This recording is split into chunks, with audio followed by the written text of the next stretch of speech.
Salut à tous, c'est Yo de l'équipe Dev4Innova. Alors, soyez les bienvenus dans cette première vidéo de cette série de formations consacrée à concevoir son site internet avec zéro notion en programmation. Le but de cette première vidéo, c'est de simplement vous présenter quelques CMS qui peuvent vous aider à atteindre ce but-là. Au-delà de ça, on va ajouter un petit bonus qui va nous permettre de faire une petite comparaison face à ces différents CMS que je compterai vous présenter. Alors, c'est quoi un CMS?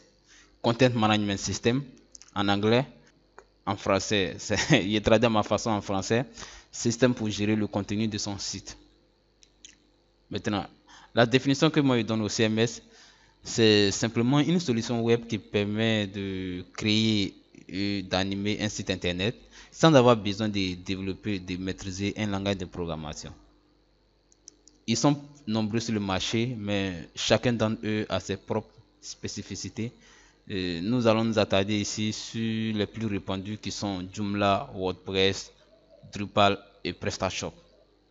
Alors, le premier CMS que je comptais vous présenter, c'est Joomla. Vous tapez simplement cette adresse et vous accédez directement à cette page-là.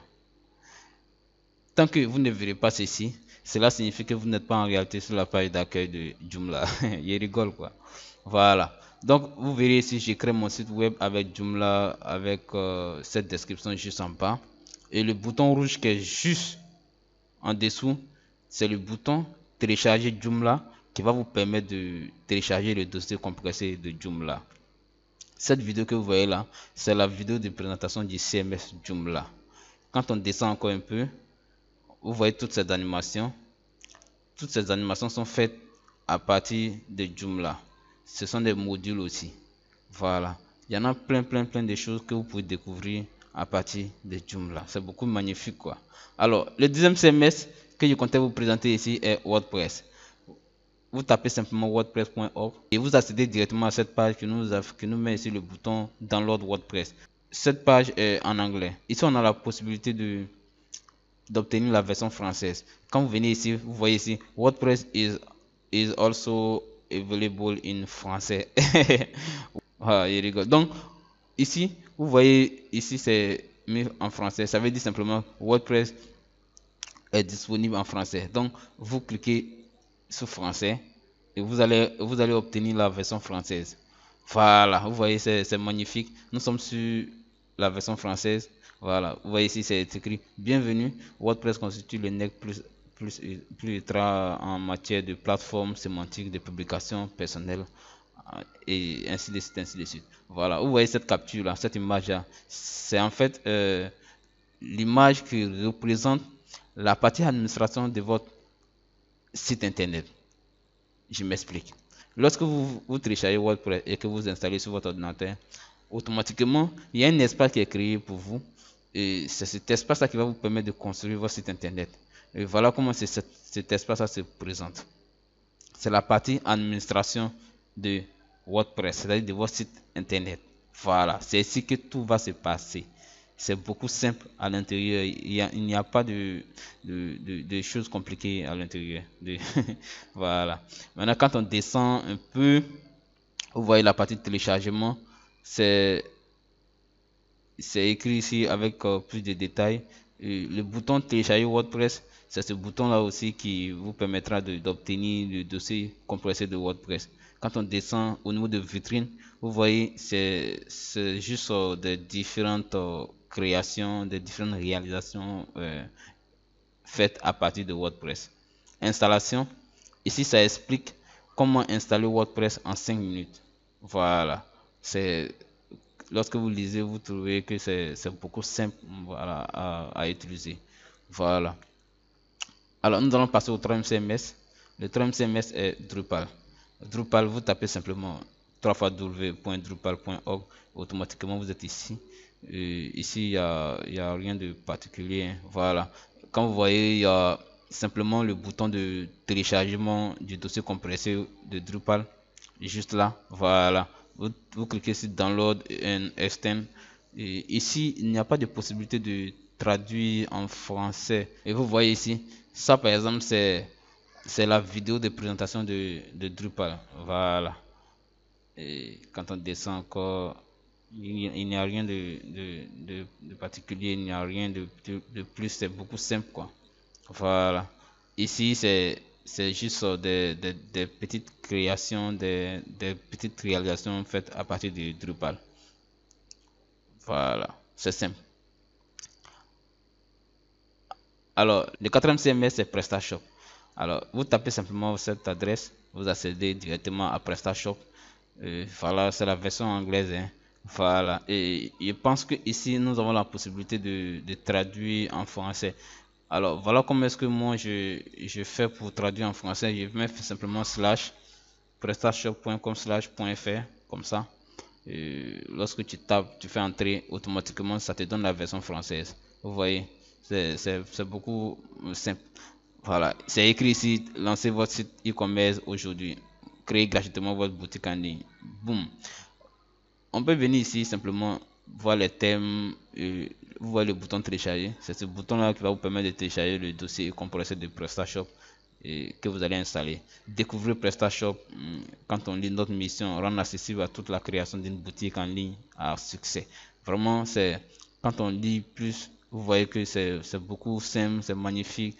Ça sont les différentes fonctionnalités de PrestaShop. Voilà. Ici, ce sont les différentes boutiques. Voilà, ce sont les différentes boutiques e-commerce. C'est plus de 270 000 boutiques e-commerce. Voilà. Ici, quand on descend, vous voyez les membres, le nombre de membres, boutiques, pays avec des projets GitHub. Ils ont jusqu'à 150 projets GitHub. Bon, GitHub, c'est un autre sujet voilà, que je comptais faire un tutoriel dessus. GitHub, c'est en fait une plateforme qui permet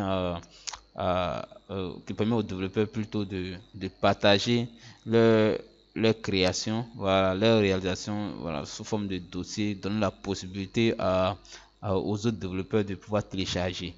Voilà, c'est un peu ça le but de GitHub. Mais on aura le temps de mieux vous expliquer et puis voilà. Trouver un expert, ainsi de suite. Quand on descend, rejoindre la communauté, vous voyez la communauté de PrestaShop, c'est vraiment vaste quoi. Newsletter, ainsi de suite. Ok, je pense que nous avons fini la présentation. Nous avons montré aussi comment télécharger l'un des CMS. Nous avons montré tout ça. Et l'étape suivante ici, c'est juste pour vous faire une petite comparaison à partir de ces CMS là. La petite comparaison que je comptais faire, c'est juste voir les avantages et inconvénients de chaque CMS. Quand par exemple on prend Joomla, alors Joomla c'est un ancien leader et il est doté d'une large palette d'outils, mais cependant une ergonomie compliquée à prendre en main, surtout pour les novices. C'est-à-dire pour quelqu'un qui vraiment qui est un nouveau, qui vient, il a installé nouvellement Joomla sur son ordinateur et il compte travailler. Vraiment, il aura beaucoup de difficultés pour pouvoir avancer. Voilà. Donc, c'est pas facile du tout. C'est un CMS qui n'est pas du tout facile à appréhender. Voilà, si je veux dire ça comme ça. Maintenant, il dispose il dispose d'extensions, de gabarits. Quand vous cliquez ici, vous allez voir les extensions. Voilà. Vous allez voir beaucoup de choses, quoi. Voilà. Il dispose de gabarits, de mises à jour régulières aussi. Mais il reste toujours un grand CMS de grande qualité. Voilà. Et il répond à tous les besoins des sites internet d'envergure. Quand il s'agit de sites e-commerce, de portails d'information et autres. Voilà. Donc, c'est tout ce que Joomla peut faire. Et c'est un peu ça, son rôle. Il est beaucoup simple aussi. Voilà. Et quand on vient sur WordPress, WordPress c'est en fait le CMS qui représente près de 25% de web.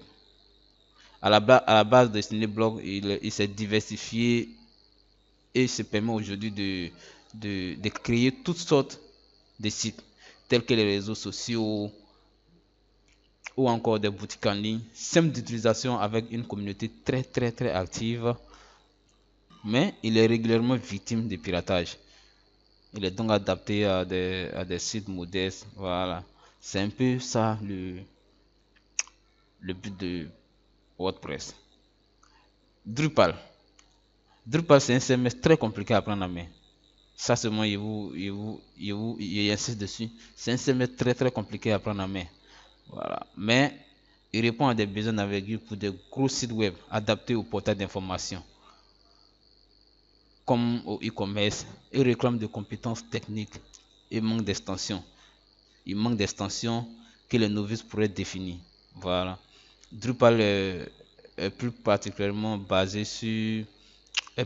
adapté, aux structures importantes, disposant de personnel qualifié pour pouvoir être personnalisé. Voilà, c'est un peu ça le but de Drupal.